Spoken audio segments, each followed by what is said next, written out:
Hey Dan, welcome to the Community Living Golf Tournament.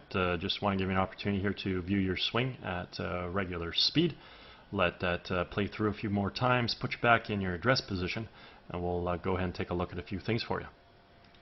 So what we got you here in your setup, first of all, take a look at your posture. Spine is straight and on a slight tilt. Legs come down into a nicely unlocked position. Arms hang down nice and naturally in front of you. Club works out to the ball.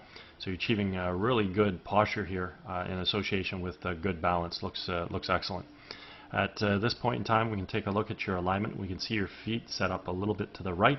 So you're in a little bit of a closed stance. Theoretically, your club face is supposed to run parallel to your feet. Parallel lines in camera would have an appearance of converging, but even so, we're set up over into the right rough with the center of the fairway being back over in this direction. So we're going to see some form of a compensation in your golf swing to get that ball going back to yellow. Let's go ahead and do a little split screen comparison here between you and Brandt Snedeker. Now we've got some color-coded lines up on the screen just as a visual reference as it pertains to swing plane. We can see as Snedeker initiates his takeaway, creates good shoulder rotation, drawing the arms and hands back as well as the golf club, and we see the club coming back on plane directly along the red line. From here, he creates some good wrist hinge into play, which transitions the club from below to above his hands, and then he works the club from red up to yellow. When we finally set the club at the top of the backswing, the left arm and the club are situated on the yellow line. We have full shoulder rotation, and we do this about a very stable right leg, keeping the weight on the inside part of our right foot. With you, we watch you initiate your takeaway. Excellent shoulder rotation, bringing your arms and hands back as well as the club coming back on an excellent swing plane. Everything looks really, really good to here. Start to incorporate some wrist hinge, so that's great. And as you continue to track that club up to the top, you do a pretty good job here. Rotate your shoulders quite well, pretty stable right side. Arm geometry is in pretty good position relative to your core. You do get a little compression of your arms, whereby your right forearm compresses to your bicep a bit. So at this point in time, as we create our transition back in the ball, simply want to move our weight from our right to our left, fire the knees and the hips to the target, unwind the core, and fire the hands. And in doing so, simply want to bring the golf club from yellow back down on top of red, and that's exactly what we see here with Brandt Snedeker. The golf club has returned right back to being on plane. The other thing we can point out at this stage of the golf swing is the relationship between the lead forearm and the club. Refer to that as a backwards check mark. Simply means that the club head is remaining above and behind his hands, and this is ultimately what's going to allow him to create a lot of power in the golf swing, let alone being able to hit the ball straight because the club has returned back to plane. With your transition back into the ball, good athletic move with your feet, moving your weight from your right to your left, knees and hips are kicking in, but we come into the ball a little over the top and steep. So what we can see here with the club is that you're sort of throwing the club out away from you, and the golf club is not returning back to plane. So we just connect those dots. We can see the descending plane here. In comparison with Snedeker, the club tracks into the ball directly from this red line, directly from on plane. And this is ultimately what's going to allow us to hit a straight golf shot in accordance to our alignment. At this point in time, we can take a look at how the descending plane influences the swing path.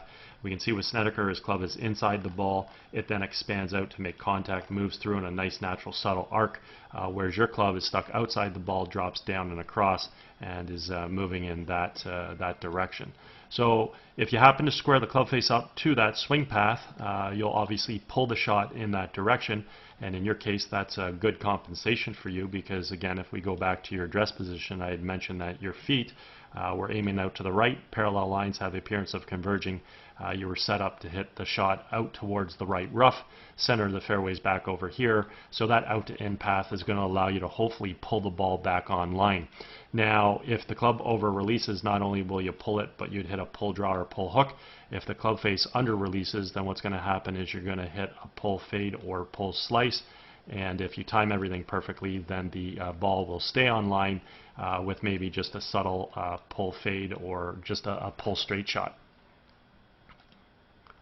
As we continue to go through impact, we just want to pay attention to the footwork here. Your right heel comes up off the ground. You're carrying yourself through to a really nice finish. And you do pull yourself a little bit away from the ball where your spinal position sort of gets into a bit of a reverse tilt, whereas many players will swing through and they'll maintain that spinal axis through the shot.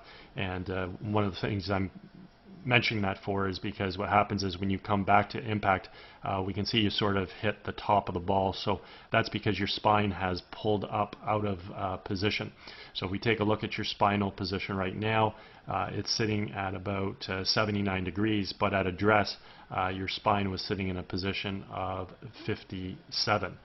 Okay, so you want to try and maintain that spinal axis the entire way through the golf shot, especially on the way through, so we're not pulling up and hitting the top of the ball there. Anyways, overall you have some good athletic qualities with respect to your golf swing. Your hands work really well, they come back, they fire through.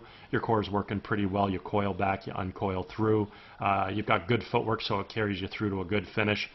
Just unfortunately, if we're going to be consistent with our golf shots, three things we need. We need to aim well, we need to bring the club down on plane, and we have to square the face up. Unfortunately, you're aiming too far out to the right. That creates a compensation where you're coming over the top and swinging the club from out to in. And at that point in time, you got to compensate with the club face to hopefully get that ball going towards its intended target. Anyways, if at any point in time you want to work on any of these aspects in your golf swing, certainly feel free to contact me. All my contact information is at the end of the video, and I'm over at Glen Abbey in Oakville. Also, if you're involved with any golf tournaments at all and looking for a unique gift to provide to your guests, you can certainly feel free to reach out and we can discuss those services for you. Anyways, I hope you had a great day. Hope you enjoyed getting an opportunity to see your swing on video, and hope you have a great summer.